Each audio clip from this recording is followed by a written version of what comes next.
You are now listening to Cryptid Cocktail Party. Creatures, let's meet for a drink. It's a treat. Join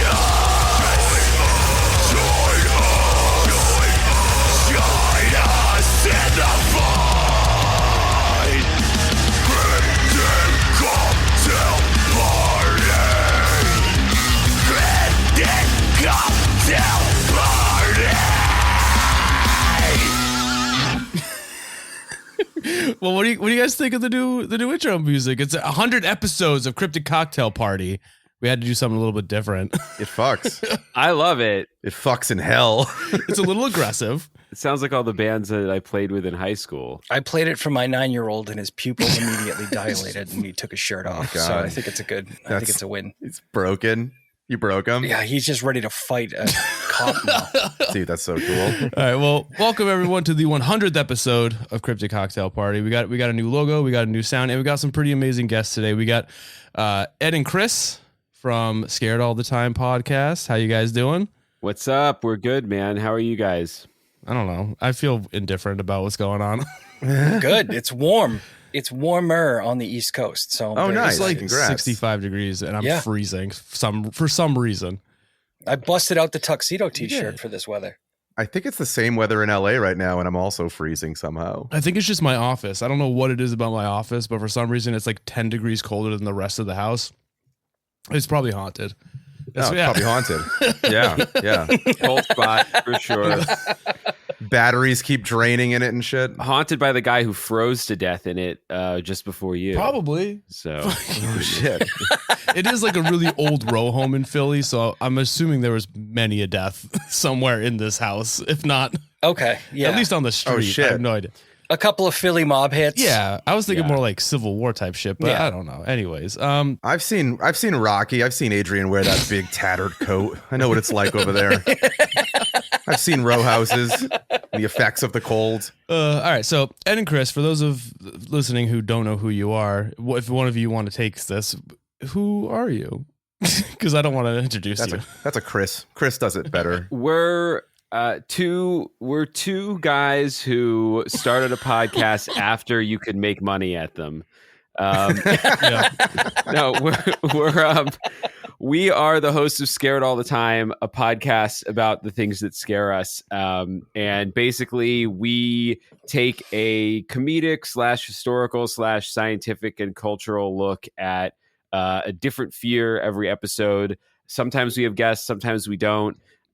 It's sort of like the dollop where I present a bunch of information to Ed, and then Ed, who has no idea what the episode is going to be about until we start. It sounds And then eerily Ed, familiar.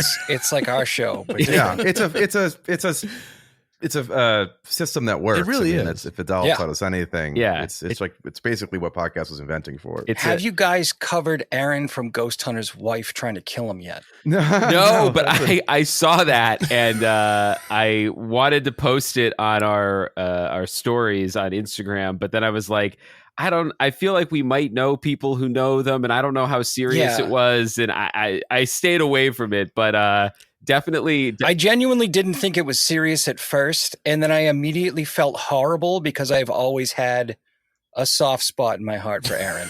Yeah. Sure. Because Zach Baggins is so Sure. fucking mean to him. Yeah, Zach's like, hey, that's on fire and there's spiders in there. Get in that room by yourself. Such an asshole. Yeah. Well, it sounds like a ghost followed him home. Yeah. we'll check in next month. Possessed his wife. Yeah. We have not covered that specific fear yet. We're getting to the point with the show. We're about to actually. So you guys have just reached. This is your 100th episode. Next week are releasing our 50th episode. Oh shit! So Okay.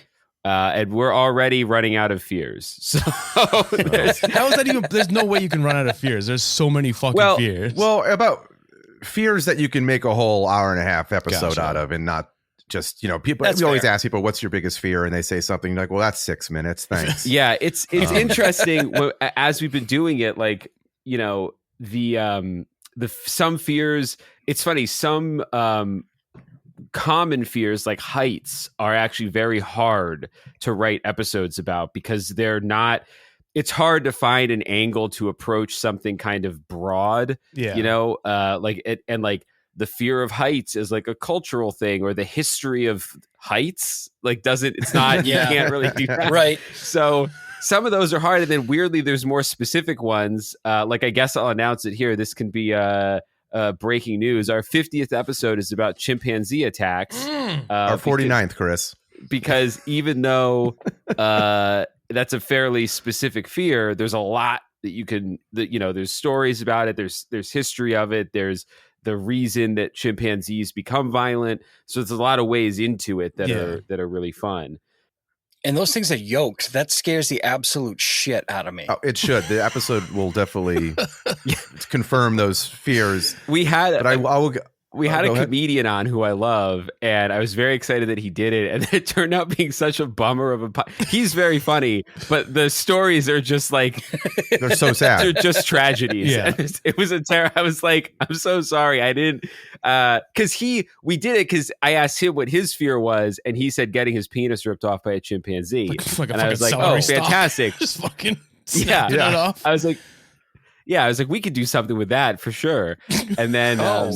That specifically, we will talk about your fear of dick ripping off. It's weird that you got so excited about it. I just saw your eyes light up. I love it. I think it's fucking phenomenal. Well, but then for me, my part of that in this comedian was like, Chris is like, why are you guys so quiet? It was like, I don't know. You just talked about like a family's faces getting ripped off. Like, I don't know. There's not like a ton of jokes I want to make about people who are still alive going through reconstructive surgery. Exactly. It seems weird, but the other exclusive I'll give you is it might be our 49th episode. So, oh, fuck. In terms of when I drop the monkey specific stuff. To be fair, this is our 100th episode proper. I think we're at like 107 or something like that, maybe 108 because we do a lot of bonus episodes or something. Oh yeah, we have bonuses. Us but too. I think this Us is too, our 100 proper episode. Well, congratulations again. I'm hopefully you're doing some sort of like money raising thing for this. For your nephew who's definitely going to go to prison for punching a cop soon. So we'd like to give a shout out if anybody can throw a few dimes our way for bail on this definite future criminal. Yeah, Maxie's probably going to go to jail. But on the plus side, Killed by a Yeti has a new fan, a lifelong fan. So is that the name of the band? Yeah, Killed by a Yeti. Perfect, right? Fantastic.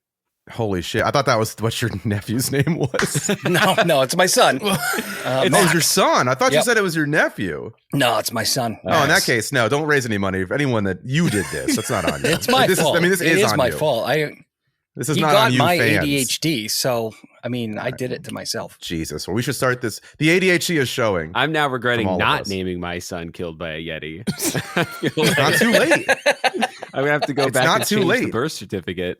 He hasn't applied for anything. Just do it now. That's true. All right. You guys ready? I should also say, I'm ready to dive in, but I did just want to shout out, since people can't see your outfits, Sarge has an incredible leopard print tux on to celebrate their 100th episode. Tux and leopard print bow tie, topped off with the Narragansett Lager cap accessory. So, I got to represent the family. Yeah, it's looking sick as hell. And then Dave's got a Wonder Years shirt on, which we've probably talked about, definitely in a live show, maybe on one of our episodes. One of my favorite bands of all time. Oh, 10 out of 10. Easily one of the best legends. Bands. Before I knew that was a band, I was like, wow, Dave's a huge fan of Fred Savage. I do own multiple Wonder Years shirts, and I've worn them all on the show. So... Yeah, I love them. I have a hoodie that's done in the style of a Pennsylvania license plate that I bought like 10 or 15 years ago, and I wear all the time. And people are like, I didn't know the show had anything to do with Pennsylvania. And I'm like, listen, no. The Wonder Years is one of those bands that I found at a time in my life where like I really needed them, and they made me feel a lot of things that I did not know I was going to feel. And so now it's like they're just ingrained in me. All right, but let's fucking focus up, guys. All right, we're going off the rails. We're 10 minutes in. People are going to stop listening by now. All right, so today, gentlemen, we're going to be diving into a topic that throughout the course of the four of us doing research, well, I guess the two of us doing research for our episodes and the other two listening to us. Fair. Wait a minute. I have done a little research here and there from time to time. But we're going to be covering something that we've come across probably countless times in our research, and that is CIA psyops. Oh yeah, sure. The term psyop is something that the four of us have come across in our research for episodes. I mean, specifically Chris and Sarge, you guys both did episodes for our respective shows on gang stalking, which was some people believe is a giant psyop. Oh yeah. Mm-hmm. But for those who may not be completely familiar with what a psyop is or what some of the tactics may be, here's like a quick crash course for everyone on what a psyop is. At its core, it's basically just psychological warfare. It's about controlling perception. Pretty much if you can convince someone that they're already doomed, they might surrender before a battle even starts. Or if you can make them believe they're like their own allies are working against them, they might turn on each other. It's basically psyops work on fear, doubt, and belief as weapons, and they're just as effective as like full on like war, I guess you would say. That's why Ed Hardy hats were so popular. And a war attack on the senses. They certainly made me want to kill myself, so they work. So some examples of the more common types of psyops are disinformation or misinformation. Those are campaigns run by governments. We pretty much saw it with like Russia and like social media during all of the elections. Still seeing it, yeah. There's also leaflet drops is another one. Usually they're used to like encourage surrender or spread rumors of defeat. And then we got Alex Jones's favorite type of psyop, which is the false flag operation. Now, Sure. this is where a government will stage an attack or an event and make everyone else believe it was carried out by someone else. Fun fact, I learned this, is that the term comes from pirates who would fly the flag of like a friendly nation. And then when they got close to the ships that they were about to board, they would hoist the Jolly Roger. I thought that was just a fun Admiral little- Nelson used to do that.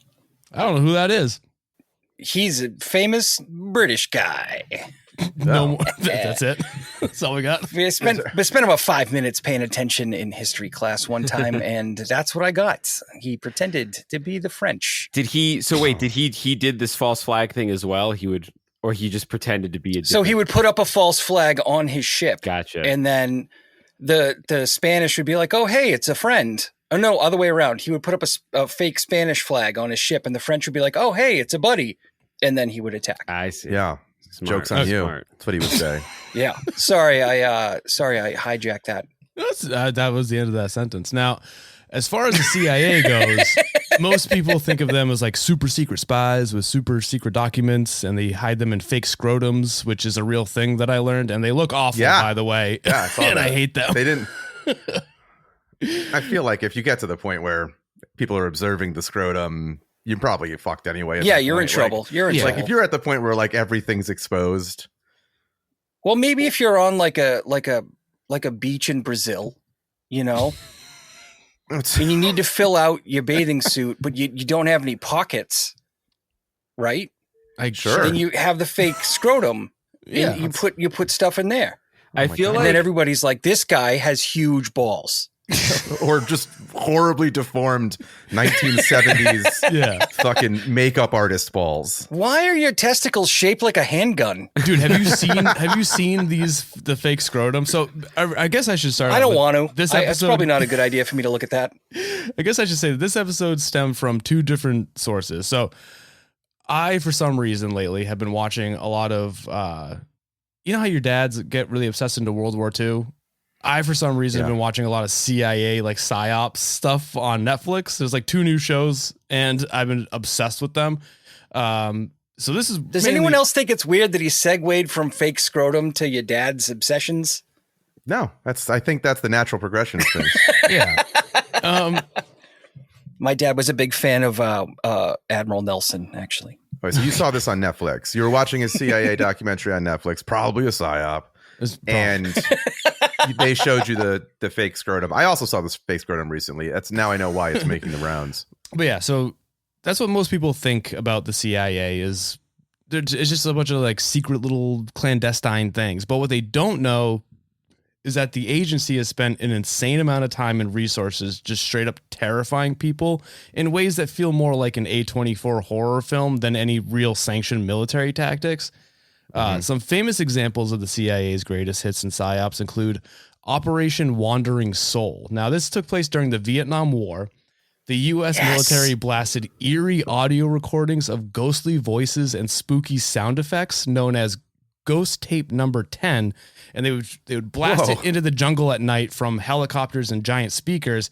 What it was is they were convincing the more superstitious of the Viet Cong soldiers that their fallen comrades were warning them from beyond the grave, with eerie voices saying, quote unquote, go home before it's too late, and even using names of fallen soldiers in the recordings to even like to hype up the fear. And this tactic actually worked surprisingly well. In some cases, entire units would flee their posts in full on absolute terror, allowing the U.S. to come in and regain control of the area. Sure. Were the Viet Cong like 7-year-old children? Towards the end, for Probably, sure. yeah. Awesome. I can't fathom how that would work. No, I think it works. I worked in Ghana in 2012, and there was still a lot of superstition there. And I'm talking like in Accra, like the main city, not out in the jungle or something. And I remember them, young people being like, "Oh, my grandpa got sick, and my aunt thinks it was like a witch doctor, but it was pneumonia." Yeah. Okay. I mean, a lot of countries, even to this day, like their superstitious and folklore, like it's like deep seated like belief systems that are part of the culture as a whole. Like, so for this to work, and I actually believe it did. Now, another, I guess, example of this is probably my favorite. It's called the Black Magic Psyop. So in Latin America, the CIA used local beliefs like in curses and witchcraft to make rebels think that they were being hexed. In some cases, the CIA even hired actors to play shamans who would then publicly curse communist fighters on the streets to make them too fearful to continue the fight. Damn. Oh, you know, it's just Italian guys in brown face too. So like every John Wayne movie. Yeah. And then, of course, you have the classic UFO disinformation. So, like, during the Cold War, the CIA actually, like, encouraged UFO sightings to fuck with the Soviets, but also to distract the public from, like, spy plane operations. And so, not only did it help fuel, like, the 1950s UFO craze, it also, at the same time, helped, like, cover up aircraft tests for things like the U-2 spy plane. And, like, this isn't even close to all the times the CIA has used some sort of, like, paranormal or superstition element in their psyops. Like, the list goes on. So, fellas, today I thought it would be fun to talk about one of the more brutal horror movie worthy psyops the CIA has ever pulled off, and that is the time that they faked a vampire attack to scare off communist rebels in the Philippines. So Amazing. I'm just happy to hear they're doing it not domestically for once. Yeah. That's great. So this episode is going to be the story of the CIA and the Aswang psyop. Are any of you guys even familiar with this at all, or what an Aswang is? I'm familiar with Aswang. I don't know that I ever knew that there was a psyop based around it, but yes, I'm familiar with like the legend of the Aswang. Or I thought you said Oz long, so I don't know shit. the CIA and I'm also not Oswald is a familiar. very different story. Yeah, it's a different psyop. I'm also not familiar, but I did just look up the scrotum, and That was 8 minutes ago. Used to put a camera in there. Sarge, I did too. And are you looking at the There's picture so where much the hair. scrotum is out of focus in the background? Yes. Yeah. There's a Nice. lot of hair. There's There's a lot of hair, even out of focus. It looks like a Am I the Muppet only whose one who eyes came fell to off. participate? I Yeah, like that they pretty put much. some white hairs on it. So it's an older gentleman. Now I feel like I identify with it a little bit. Well, I'm glad they did it just for you. I think each person, that's what AI does now. Each person's going to get a little different version so they feel a bit more like it's specifically geared towards them. I have never felt more of an emotional connection to a scrotum. So This might just be the beginning for you, pal. Moving on. So before we get into this, into like how the CIA weaponized this absolute fucking nightmare of a legend, let's talk about what an Aswang is. So And Aswang isn't just one thing. It's kind of like a blanket term for various evil creatures in Filipino folklore. Usually they always have some sort of shape-shifting monster quality that blends elements of vampires, ghouls, and werewolves, depending on the region. You got the vampiric Aswang that drinks blood like traditional vampires, often preying on pregnant women and newborns. And then you got the Manananggal, wonderfully classified as a viscera sucker. Their whole deal is that they detach their bottom half from their lower half and then sprout like leathery bat wings, and then they fly around with their entrails just flopping all around. Ew. And Why? Who comes up with this shit? I don't know, but then they end up searching for a victim, which also happens to be pregnant women. And they have this weird tongue thing that if you have a crack in your door or something like that, it, I hate to say it's Fucking Resident Evil 2s. I'm just imagining it how slithers amazing through and this then it is. goes up into, and then they suck out the newborn. It's all fucked up. If you want to learn more about that, we actually did a whole episode on the Manananggal, and the Sarge wasn't on it. My buddy Nick was, and he made some very visceral reactions to everything I told him about it because it is very disgusting. Well, I have a quick question. So they Yep. split in half and they Yep. sprout. Does the bottom half also sprout wings? Is there just like legs zipping around So the bottom in the half, sky? So the bottom The half, bottom half turns into the Fresno no, Nightcrawler. no. So the bottom half, they'll hide it in brush or something like that. Keep it hidden. You just gotta leave it. You gotta just fucking Yeah, hide it somewhere. Well, because That's lazy. during the day they have to reconnect, and if they can't, So you don't want to risk it going up into a ceiling fan, getting all fucked up, and now you're just entrails at your fucking 7-Eleven job. So the bottom half they have to keep hidden, or else before daybreak, if they don't reconnect, they'll die. So the way you combat that is if you come across a pair of decapitated legs, basically you pour salt on it, and then they can't reconnect. There's also a whole thing about how Slug rules. this might have been a serial killer in the Philippines, and then they made it into this story. It's a whole thing. Yeah, it does sound like a creature that steals babies from pregnant women and leaves half a person behind. Does certainly sound sort of like somebody up to no good.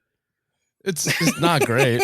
But then you How also many crime scenes do you think have been wildly compromised by some guy with some salt? I found some legs. I just poured some salt on it just in case. Yeah, right. Yeah. The serial killer's out there spreading information. He's like, if you see evidence of this creature, if you just pour some decomposition powder all over it, that would be Cover the whole thing with lime. Throw it in a bucket, bury it, perhaps dispose of it in any way possible. Super helpful for the monster. You'll stop the demon immediately. Yeah, you got to stop. Wipe the fingerprints off of these if you can. It's the only way to keep it from following you home. It's also, it could be like a dowry thing too. It's like, I don't care how many sets of legs you leave. My daughter's not available.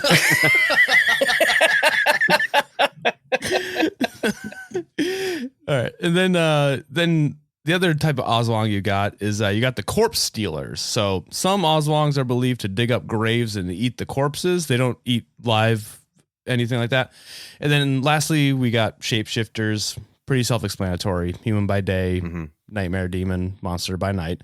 Now, legends of the Aswang say that if you hear a faint tick, tick, tick sound, that means the Aswang is near. But the quieter it gets, the closer it actually is, which is a psyop in and of itself, and I fucking hate it. So, I like that though. That's good. Yeah, it's terrifying. Now, Filipinos take this legend very seriously, especially in the more rural areas of the country where belief in these creatures remain strong, like to this day. As for the origins of the Aswang legends, it's likely stemmed from like Spanish colonial era fears mixed with indigenous animist traditions, serving as both like a cautionary tale and also like a supernatural explanation for mysterious deaths. And it's this deep-rooted belief in the Aswang that gave the CIA the perfect weapon. Okay, so now on to the main event. It's the 1950s, and the Philippines are dealing with what was known as the Huck Rebellion. Now, the Hucks were former World War II guerrilla fighters who were now rebelling against the government so they can try this hip new thing called communism. Oh, boy. Now, the U.S., the same back then as we are today, obviously inserted themselves into this conflict to give those pinko commie bastards what for in the name of freedom Naturally. and democracy. Sure. Yeah. Now, enter Edward Lansdale. Lansdale was an Air Force officer working for the CIA and was an absolute fucking wizard when it came to psychological warfare. Now, unlike most other military leaders, he believed that cultural insight and psychological manipulation was just as important as, like, say, carpet bombing in impoverished schools and hospitals and shit. So It's American as classic. apple pie. Yeah. That's a classic Edward move, dude. yeah, now, his entire counterinsurgency philosophy was based on understanding local myths, folklore, and superstitions, and then turning those against the people that believe in them. He's a straight up psychopath, and I kind of love him for it. Yeah, I do too, because there's a lot of work that went into that in this time period. It's not like he went on Wikipedia and was like, "What are you into?" It was just like, he had to go yeah, find no. Yeah, people. he had to, He had to know like some do research. He probably had to shit. fill in the gaps and like create more lore to that story that didn't exist. He had to like probably be boots on the ground in the Philippines to like figure this shit out. Like, I don't think like this stuff was just readily available on microfiche in like the US. What about this? What if he posed as an Aswang hunter who showed up in town and was like, I need to know everything about these creatures so that I can go successfully hunt them. Then he turned that against them. That's fucking Like Van cool. Helsing. Like a spooked up Van Helsing. Yeah. So what Nice. you're saying is a psyop within a psyop. Oh, yeah. We're going to go deep on this one. This is like some MK Ultra level psyop. Just dosing everybody with LSD, and then he's like, this is half a guy, and he's going to kill your family. Unless I can find them and stop them first. Yeah. So you said he lived on what? 123 fucking Banana Street, you said? I didn't want to make up a Philippine. I didn't want to make up a Filipino word and sound fucking crazy and bad. I'm glad you didn't. I'm glad you Yeah. didn't. I kind of wish you did. Now, Too late now. now Lansdale knew I know the- you won't edit it out, so like I have to pre-edit. Now, Lansdale knew the rural Hucks were deeply superstitious, so he devised a plan. What he did was he dispatched a CIA-trained Philippine Psy-War team to carry out an operation in carefully planned out stages. Now, the first step, and probably the most crucial, was the team had to quietly plant rumors in nearby villages that an Aswang had been sighted in the hills where a Huck squadron was encamped. The agents, they spread all sorts of fucking tales, like livestock being found dead with strange wounds, eerie sounds at night, just basically anything that could really like stoke fear among the villagers. Over the course of a couple days, word of the Aswang haunting, quote unquote, filtered up to the Huck guerrillas themselves via the locals. Now, once the rumor took hold, the Psy-War squad set up an ambush on a jungle trail the Hucks were known to frequent at night, moving up and down, patrolling the area. The team made sure it was moonless, dark, pretty much they made sure that it was like the most eerie conditions possible for like this team, for like pretty much the horrors that would be dropped on them later. Now, once the team was in place, all they had to do was lay in wait for the Huck patrol to pass. And eventually one did. And as the patrol passed like down the trail, the CIA-backed team struck, silently overpowering the last man in the column. The hapless guerrilla was dragged into the bushes so quick that the rest of the platoon carried on, completely unaware that one of their own had just gotten got. Now, working quickly, the Psy-War operatives just straight up murdered this dude. They used a sharpened instrument. They punctured 2 wounds on the victim's neck, vampire style, and then hung him upside down from a tree to drain his blood. Now, all of the blood was drained, and they collected it in a bucket, and they pretty much leaving the corpse like an anemic and ghastly white. They really went like whole hog, making this look like it was a real vampire attack. Jesus Christ. Yeah, this is like a let the right one in situation. Did they cut him in half? No. Or no, that because he's not an Aswang. The beast is Right, the half beast is person. the half. Yeah. Right, okay. Yeah. Right. And then they just dumped the body back on the trail and peaced out. They were so that's Dude, these are potential future enemies. You understand? This is what you have to do. yeah. No. These guys slept fine that night. Oh, for sure. When the Huck's patrol eventually retraced their path searching for their missing comrade, they stumbled upon what I would imagine was a pretty gnarly sight, which was the lifeless body of their fellow soldier, just bloodless with puncture wounds on the neck, just sprawled out on the trail. Now, according to Lansdale's account, upon seeing this, the insurgents immediately concluded that it was obviously an Aswang had got him. And can you imagine the conversation between the guys who killed him, though? Like, they pull out some calipers. We got to make this really believable. No, they did all that. That whole conversation was before they ever stepped foot there. They had the material. They had the buckets. They had the stuff. And then after they're they arguing, I want to poke the holes. No, it's my turn. Yeah, they pulled straws or calipers or something and figured out who's going to do it. There was no conversation after they killed him. You couldn't hear anything over all the high fives of a successful job. Oh yeah, no, they were laughing about it. Oh, they loved it. Yeah. All right. So before we move on, Ed, Chris, how we feeling so far about the vampire psyop? I mean, look, I think sometimes there's a magician who said, I forget who it was, that like the best way to pull off a trick is to do so much preparation that no one thinks anyone would waste their time being that prepared and pulling that insane of a trick. And I feel like that's kind of what these guys did, was like, they were just like, we're going to take this so fucking far that even if these guys stop to think, I wonder if our political enemies are doing this to us, they would dismiss that out of hand as like, no, who would go through all the trouble? And I think in that sense, they're very successful.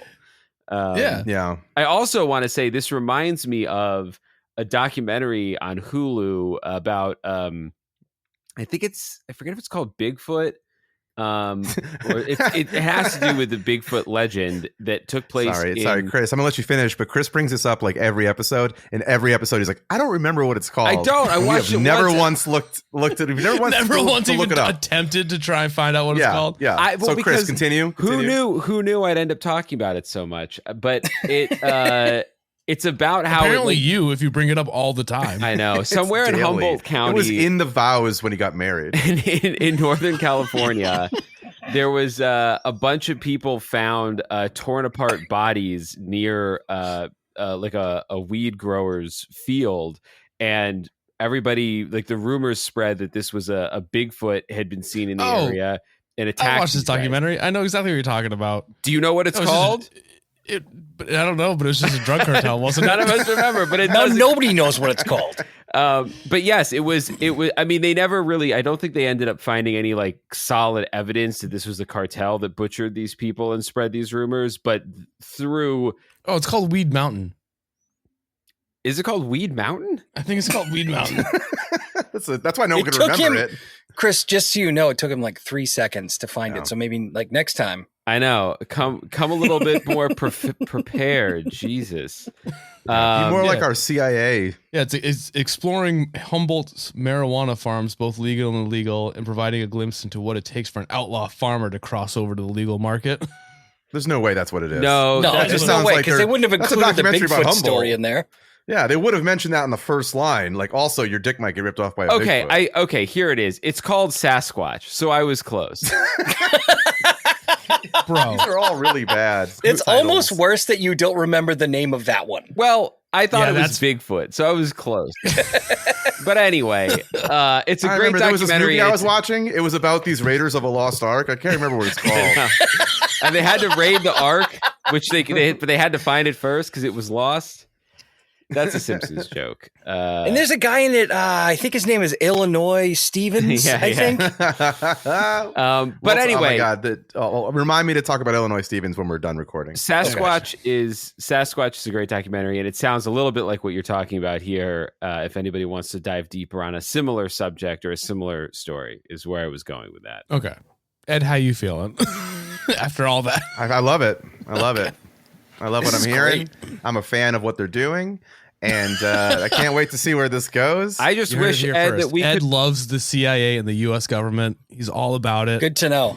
Is it loves the CIA or anti-communist? I'm going to get you guys 2 new types of fans. All right, so according to Lansdale's account, upon seeing this, the insurgents immediately concluded that it was obviously an Aswang that had gotten him, just as the locals had warned previously, and were now convinced that a supernatural predator was hunting them one by one. And by daybreak, the entire Huck squadron packed up and fled the area in fear that any one of them could be next. So, success. They immediately reverted to capitalism. They all opened stores. There was a new stock market. Yeah. The only way out of this is the free market. And with them fleeing, this allowed government forces to reoccupy the area without any resistance. And even though the Aswang ploy was, this was like a very single, isolated operation, and its effects were very localized, it was successful in dislodging that one Huck unit, which was about 300 fighters. So, oh wow, I mean, they fucking nailed it. 300 guys. Yeah, not bad. So you took a whole company out of the battle. Yeah. So the plan worked. The Hucks fled, and the CIA had won the battle without firing a single shot. I don't know if you could really say that. They did stab that dude in the neck with basically what amounts to... They didn't fire a single shot. It doesn't mean they didn't kill anyone. That's true. That's true. But like, what about the long-term impact of doing something like this? Well, for the locals, many villagers in the region who had heard the false rumors of the Aswang had no idea that it was a fabricated psyop. So some communities continue to live like in fear of the jungle areas that surrounded their villages, like after the operation was over, with stories of blood-drained corpses being found in the region long after the psyop had ended. But then you also got to think about like the cultural consequences of something like this. Using a revered or like feared myth like the Aswang as a military ploy, it could like degrade its place in local culture or even create whole new superstitions out of something like this. Like it's possible that to this day, like some villagers are passing down exaggerated stories of quote unquote Aswang attacks that were actually like CIA tricks. And like the line between authentic folklore and propaganda when you do these types of psychological warfare, like the lines get really blurry. So there is like a blurring of moral and like, but anyway, in conclusion, as far as I'm concerned, we did them a favor. Before this, the kids never came home on time, and now all the kids are home for dinner. Nobody's out in the fucking woods doing fentanyl. They're just fucking home, afraid of their blood being drained. Is that a thing? And honestly, as someone who spent a little time working for the United States government in a military function, frankly, I'm shocked that they didn't consider the long-term effects of their temporary actions. I have to wonder actually if there's a similar if there's any kind of similar chicanery going on with the chupacabra, because I know there's some decent evidence that the modern idea of what a chupacabra looks like became very, very popular a couple of months after the movie Species came out. And if you go back... So the chupacabra is hot? Well, no, not that it's hot, but the alien form of the chupacabra. I mean, I, for one, am turned on right now. The spikes on the back, the kind of like, the like there'd always been this legend of like a goat sucker, but it was always kind of like vague. And there wasn't such a specific description of the hunched over, spiky back, big eye kind of creature. And so I wonder if there was any kind of either on purpose or like if stories kind of got mixed up, because all that coming in and out of Mexico is another place where like the American government.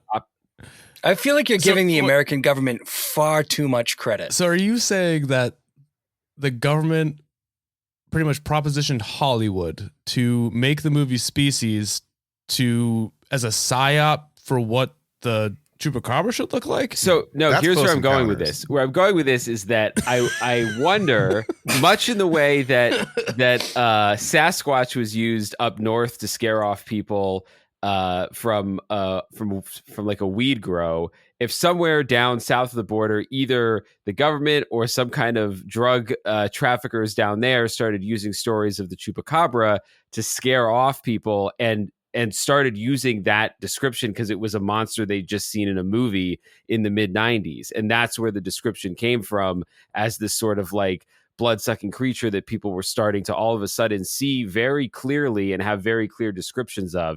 Like if those wires somehow got crossed, and that's part of what birthed it, because there was a spike right around the time that movie came out. And it could have just been, I guess, random people who had seen that movie or seen images of the chupacabra. But since we're talking about the government and shady business people getting involved, maybe it was them. Chris, I love where you're going with this, but again, as someone who served in the United States government in some function or another, you're giving us way too much credit. Okay, fair enough. It wouldn't be, We're not that smart. But it wouldn't be our government. It would be the Mexican government. But also, to be fair, the chupacabra started in Puerto Rico. That's true. So it started in fact. America. Yes, But also, by accident. but also, I feel like the more modern interpretation of the chupacabra is no longer the spiky-backed, red-eyed monster. It's now that weird dog with mange that everyone says they're seeing as a chupacabra. Right. Yeah, I feel. For me, very the bad for chupacabra those is dogs. always going to be a little gremlin with a spiky back. The dog thing, that's a psyop. Yeah. Wow, who knew this was going to turn into like Michael Keaton's My Batman? Who knew this was gonna? Who knew this was gonna turn into finding out that Sarge is our CIA handler? Yeah, for real. For real, dude. But all right. So anyway, in conclusion, The CIA doesn't exist. Shh.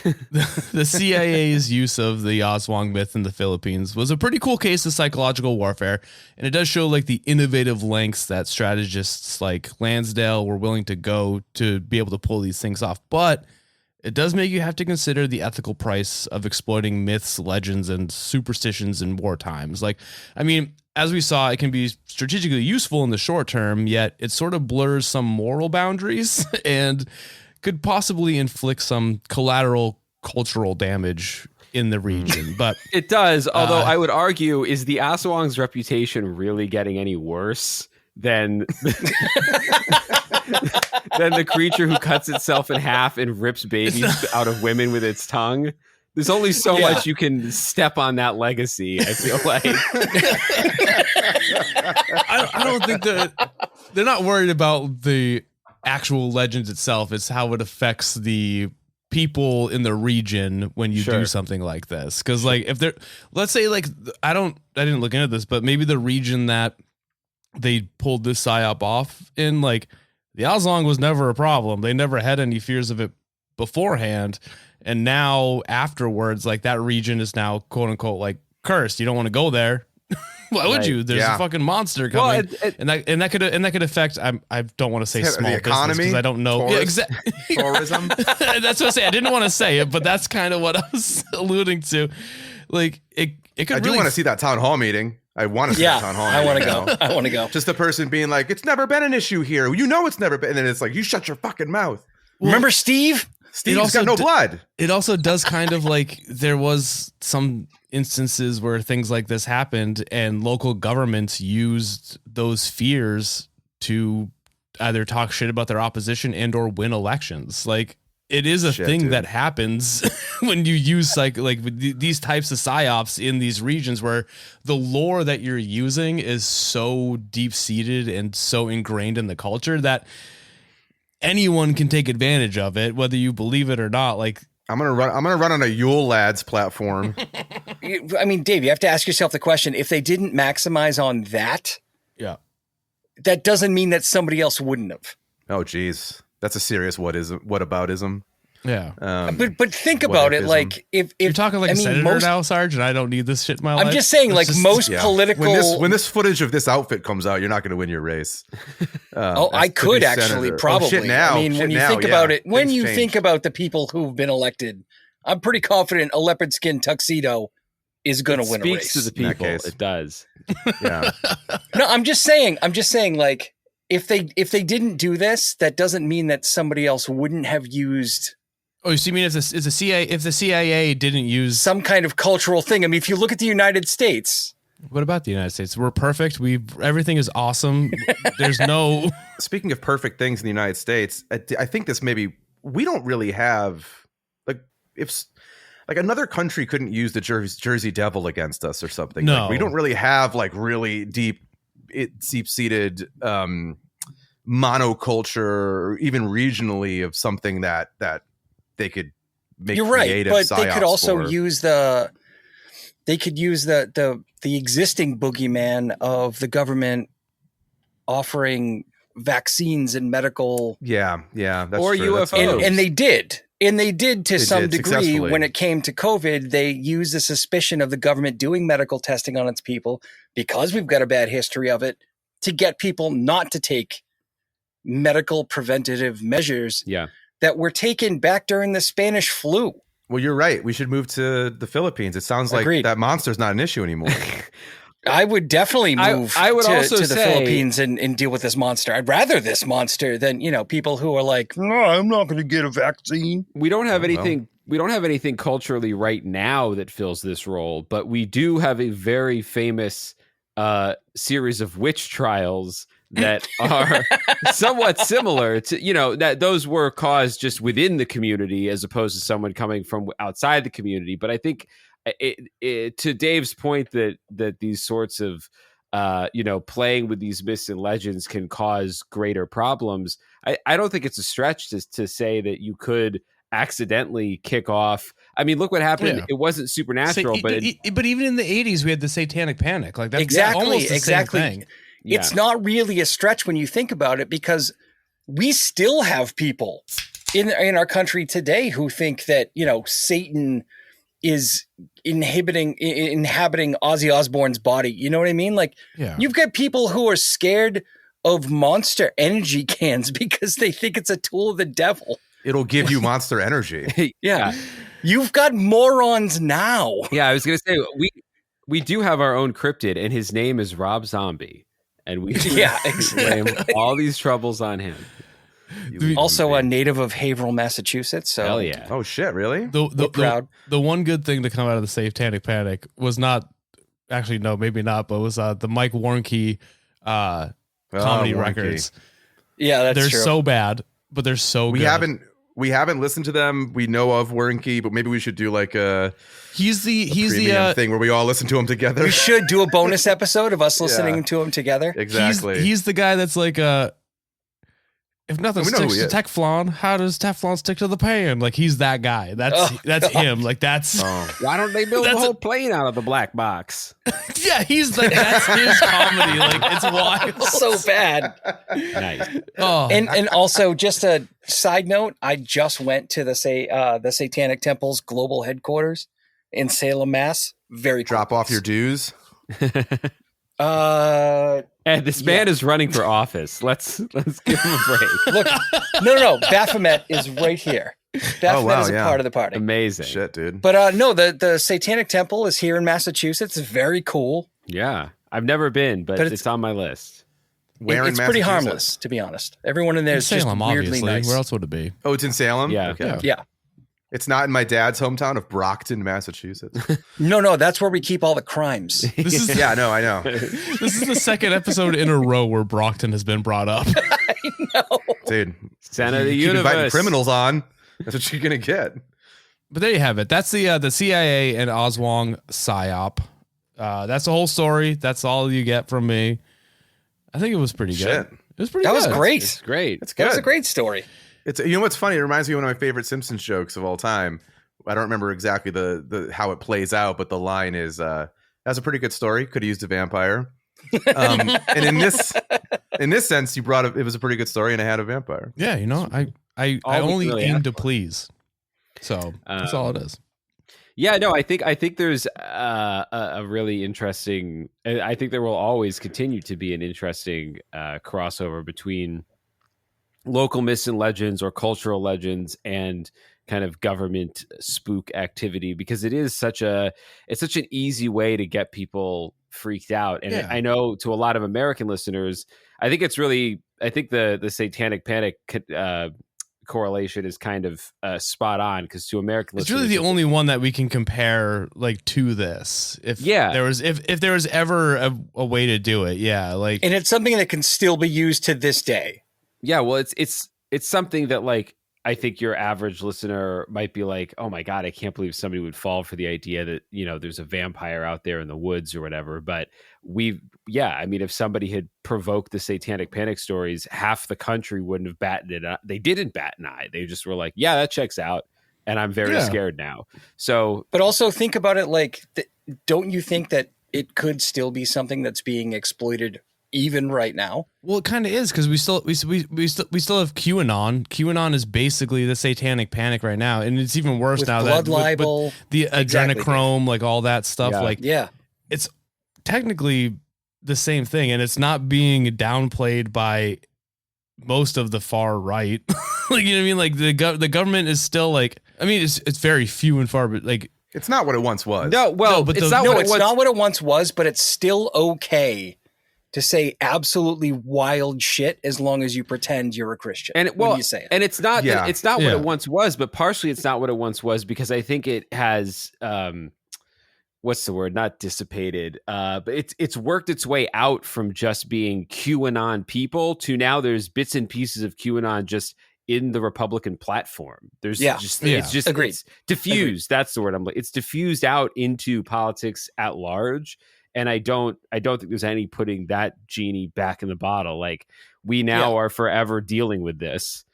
No and not to comment. both sides the argument, but you also have Democrat politicians that have just kind of resigned themselves because they're in like purple districts where they're like, yeah, the devil could still be a problem. We should probably look into it Yeah. because they We'll want to put get together a reelected. committee and look into Yeah. that. to look into the devil. Yeah, no. But Ed and Chris, you guys are Hollywood elites. You guys have worked on some pretty big coastal, things. coastal.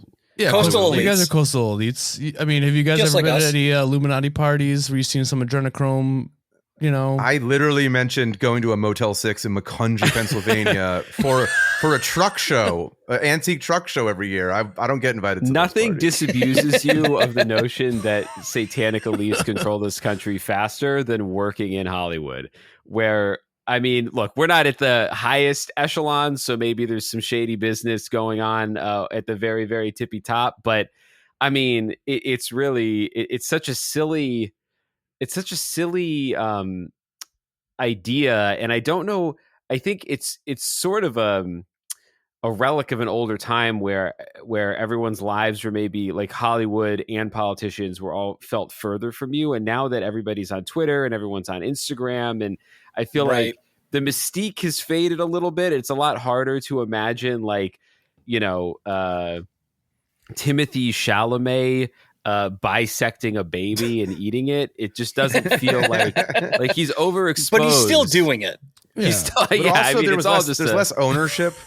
There's less ownership now too, where in the sense that like she's signed to RKO Pictures and you can't do anything else anywhere, and we can terminate your contract and you'll never work again. Like that's, and so you better cut this baby in half if you want to be on the 1943, I don't know, whatever. Where now it's like you want to star in Gone with the Wind. it's still gate kept, but it's not like at a point where like go along with Illuminati shit or else. Like, I don't know. Did you guys see Babylon? Damien Chazelle's Babylon?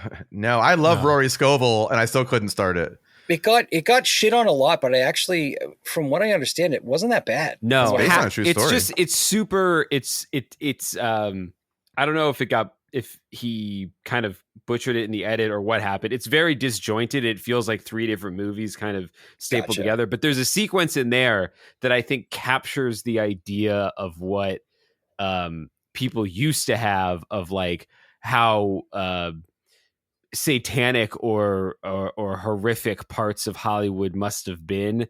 And now I can't imagine people really feeling that way. Although, I mean, there's still bad shit that happens. Yeah. People are still abused and there's still, but honestly, as with everything else in the country, it's more of an economic abuse than a ritualistic satanic abuse. That makes sense. We're all And you made a good point. You definitely made a good point. I don't know if it got heard, but like talking about people like Diddy, R. Kelly, Harvey Weinstein, like all these powerful men who did shitty things. But at the same time, I think to Chris's point, we've reached a point where you can only get away with that for so long.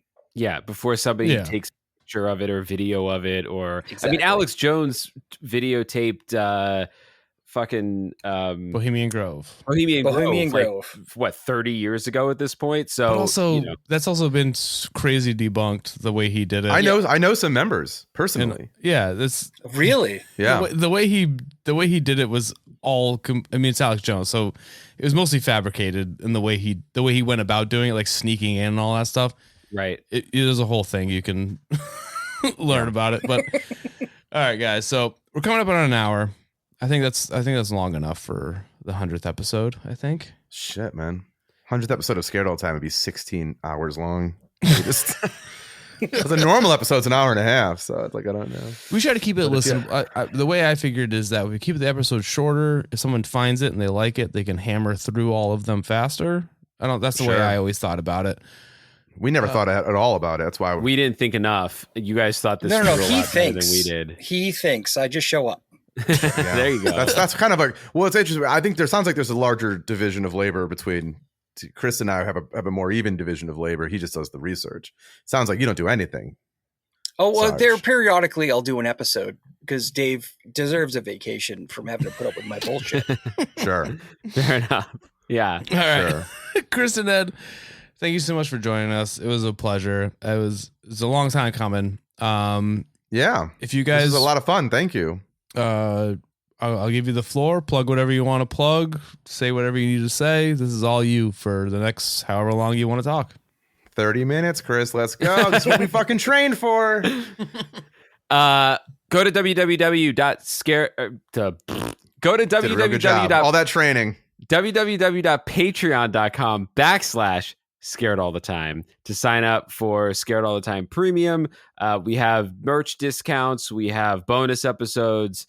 We have a live show that we do once a month.